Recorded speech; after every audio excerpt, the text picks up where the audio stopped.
At ease, listen.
How are you feeling?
What a heroic figure!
シルバー事件の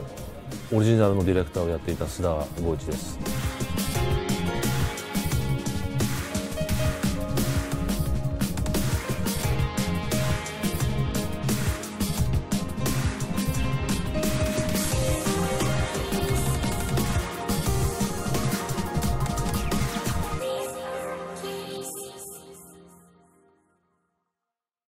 海外では須田51と呼ばれてるんですけども、この作品は僕がまだその須田51と呼ばれる前の剛一須田と名乗っていたというか、まだ無名の、ヒューマンという会社を独自して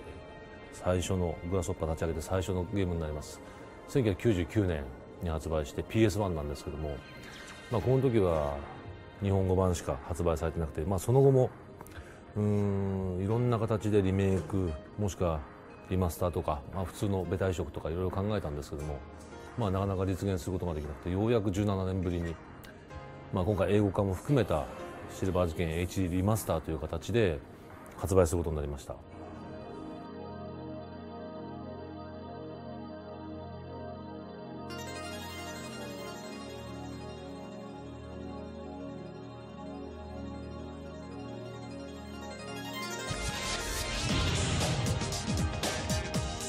My name is Darren Rock, and we're here at PAX 2016. I just bumped into a special person named Suda51, one of my big inspirations, No More Heroes.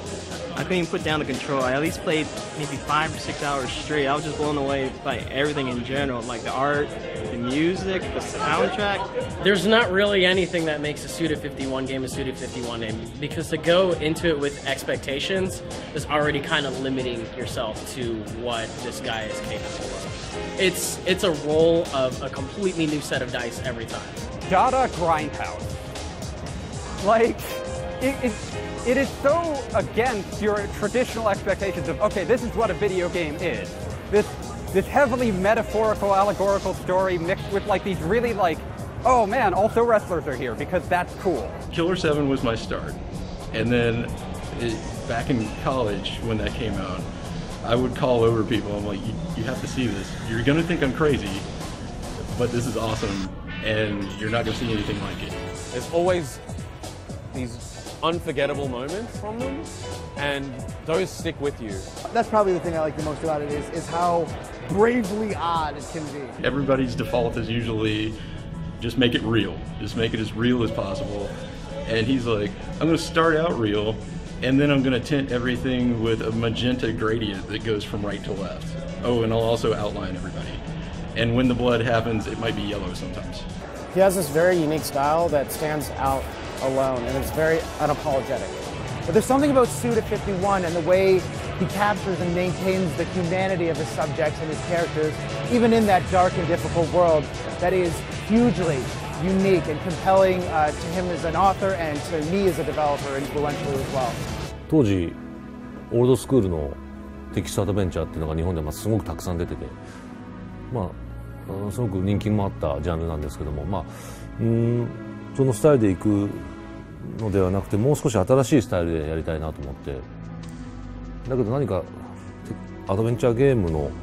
文法であったりとか、ある意味固まっていた構成みたいなものを全部一回解体したいなと思ったんですよね。その時に参考になったのがジャンルク・ゴダールの映画の「ヌーベルバーグ」っていう映画があって、アラン・ドロン主演なんですけども、この映画を見た時に、ゴダールの手法、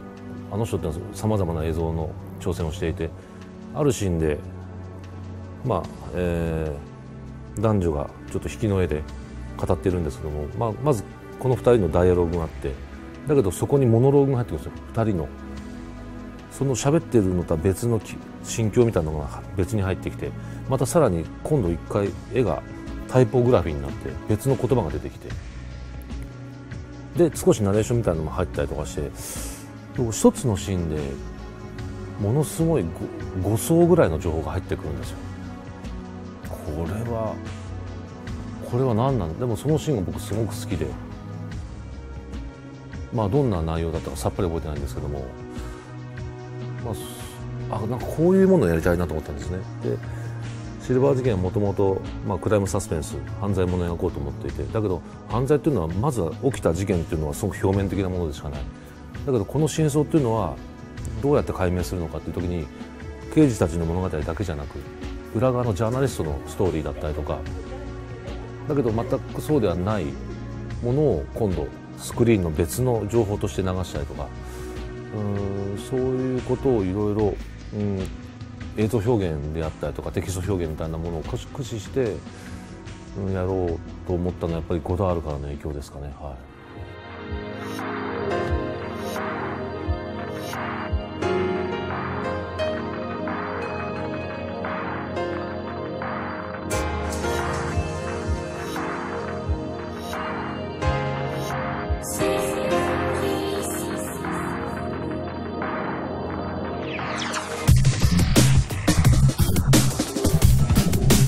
When I first started looking into Suda, I came across the Silver Case. I just couldn't really play it. So I'd never heard of it. I heard of all kinds of Suda51 games, never heard of the Silver Case. Well, I know the game. Unfortunately, it wasn't available in Europe when it came out. I'm so excited that it's going to be released soon, so I will finally be able to play it. I even learned some Japanese, but that was definitely not enough to actually, catch the nuances of the Japanese language. I knew Silver Case existed. I thought that I had heard that it was coming to DS at one point. That port, if it ever existed, it never came out. So but I had this hope that okay, Silver Case is probably going to come out eventually. ファンからはいついつ出るんですかってずっと聞かれていたので、もうずっと英語版を作りたいっていうのはあって、移植なりのことも考えていたんですけども、具体的に考えたのはまず9年前ですね。 TDC で、僕が講演した時に、ノーマンヒーローズの発表だったんですけども、その時に最後に、僕らの最初のグラスホッパーの最初のゲームのシルバー事件を、DS に移植しますという発表をしました。実際DS の移植は完了したんですけども、最大の問題である英語化、これが宙に浮いたままで、あとはただの移植だったので DS のこのダブルスクリーン、DS のこの2つのスクリーンを使った遊びっていうものは全くできなかったんですね。単なる移植じゃダメだと思って、やっぱりどこかでリマスターを作んなければいけないなと思って、その時は9年前は断念しました。でそこから月日が経って、なかなかそういうチャンスがなかったんですけども、ちょうど2年前にプレイズムさんから、シルバー事件の、海外版を出しませんかという話がプレイズムから来て、そこで本当にできるんですか、すごい量ですよ。やっぱりネックは表と裏だったんですよね。シナリオの表があって、今度裏のトランスミッタープラシーボがあって、この意味合いを本当に理解できるのって、プレイしてなぞっただけじゃなく、本当にこのゲームのシナリオの意味そのものも理解してもらって、言葉だけをチェンジするだけじゃ、絶対に伝わらないなと思ったんですよね。なんかね、これだって決め手がずっとなかったんですよ。だからそれはおそらく今回プレイズムさんと、出会うまでいつかね出会う運命だったんじゃないですか。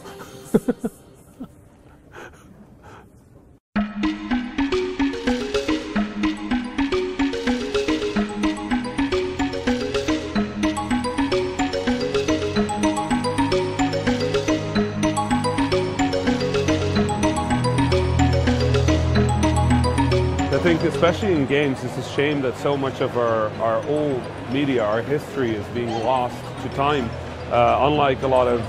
other media, games are very tightly tied to the hardware they're on. So a game that was playable only a decade ago could be completely unplayable because those consoles no longer exist, or those processors or hardware no longer exist, those operating systems no longer exist. And we've lost so much of our medium to just time already. Seeing a remake of older games, seeing somebody pick up their older work and recreating it or remaking it for a new generation of people, for a new generation of players, so that they can not only experience those games but also understand the context of our games today, I think that's enormous. It's very, very important. I think that's fantastic. I love that that's happening with the Silver Case, so that the game is getting sort of a second chance. It's nice to see things like that in our industry as it matures and gets older, that we've been around long enough for things like that to happen, to have a game that, that didn't get its shot, be able to come back around, have enough time for that cycle of rebirth or second chances. The art doesn't change. The graphics might have changed, the capabilities of computers or whatever might have changed, but the art itself doesn't change. The story doesn't change, right? The culture around that story still existed or still exists. I think it's important to be able to give a wider audience to something that maybe didn't get it before. I'd never heard of the Silver Case. I've played the Silver Case, or part of the Silver Case right now, and love it. And if I'd played it in 1997, it would have changed my life. I love the idea that this could change somebody's life right now. It couldn't before. The internet was in its infancy, there was no way for people to get a hold of this game in the way that they can get a hold of it now. 今回リマスターと同時にローカライズもされるんですよね。そういう意味でタイトルが世界中のみんなに遊んでいただけるチャンスが来るっていうのは、もう日本のゲーム業界にとっても、後を追いかけてる僕にとっても大きなことだと思ってます。As an independent developer in the West, I think these games capture so much more of what we're trying to do for our audience than our own AAA developers and publishers are trying to do. Frankly, I feel over here,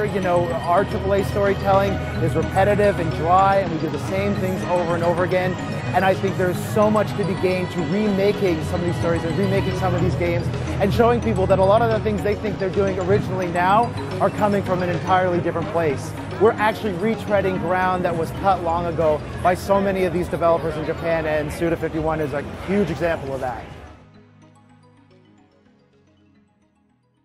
My name is Douglas Watt. I am a producer and director at Active Gaming Media, and I'm currently responsible as the director of the remaster version of the Silver Case from Suda51 and Grasshopper Manufacture. It's a 17-year-old game, so a lot of people think, how do you translate that? But there's a lot of work involved, but it's relatively straightforward work. You know what you need to do, you've already got the game is made, so now you just have to make it work again, so to speak. And so there's a lot of translation, not linguistic translation, but taking these old scripts from the PlayStation 1, moving them over to the PC, making sure they still work and do what they're supposed to do. And we worked very hard to ensure that the graphical design of the PlayStation 1 game was maintained, not just visual threads, but thematic threads as well, but enhanced aesthetically to create a modern low-poly thematic feel. 宮本隆、今はデザイナーですね。アニメーションの、メカニカルデザイナー、プロップデザイナー、セットデザイナーをしています。ヒューマン時代に、須田さんが、ムーンライトシンドロームという作品を手掛けましたけれども、その作品の前に私自身が、ヒューマンで、作品に、小さな作品なんですけど参加したのを、須田さんが、僕の絵を見まして、それで、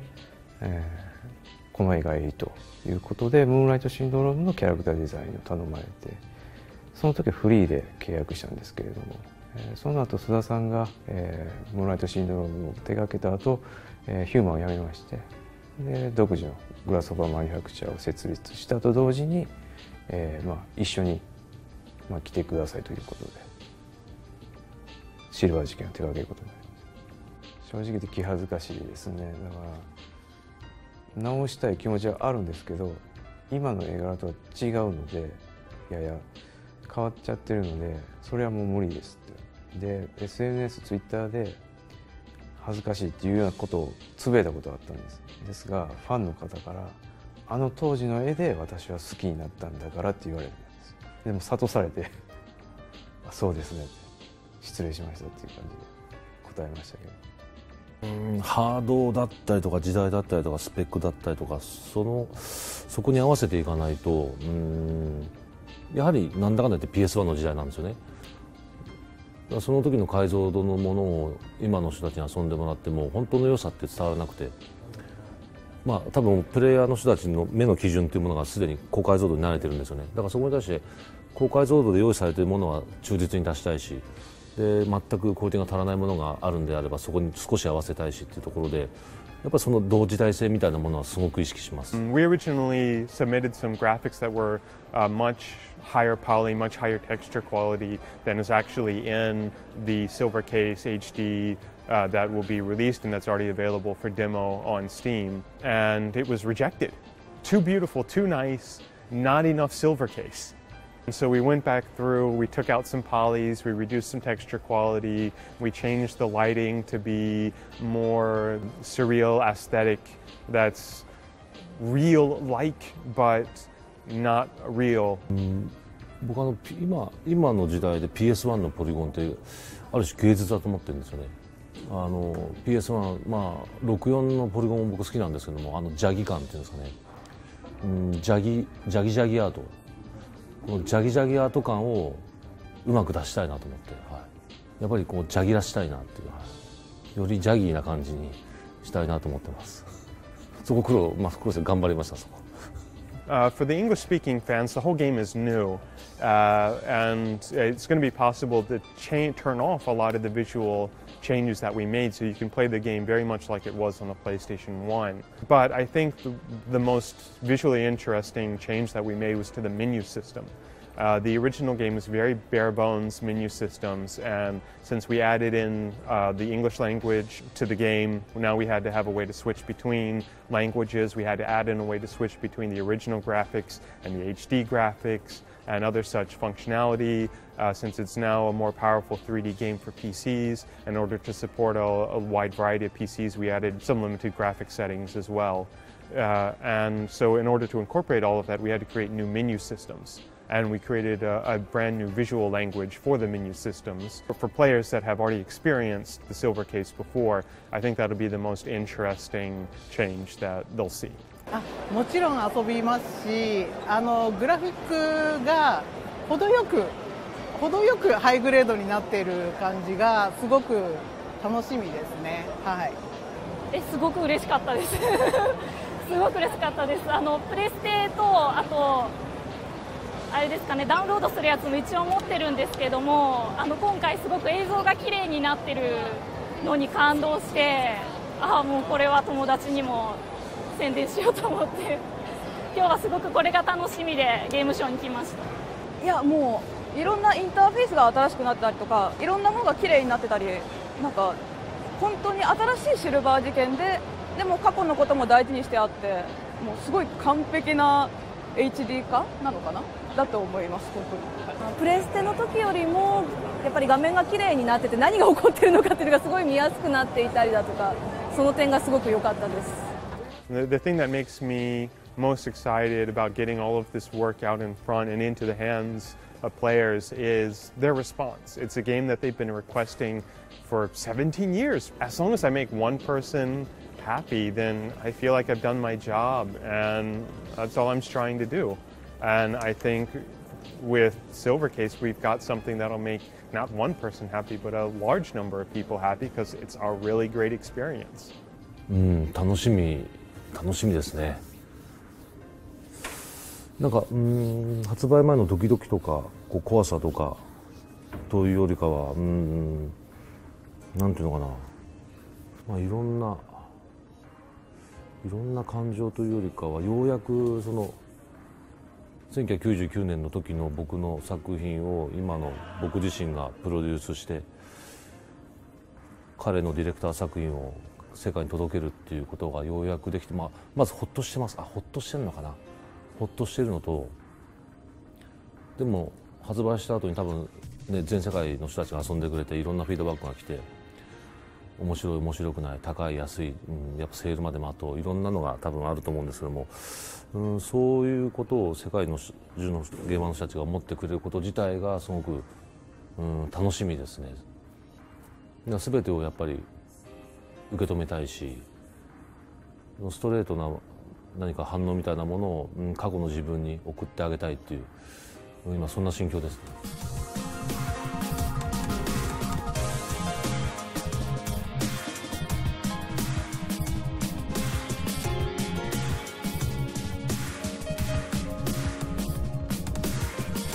乾杯。乾杯。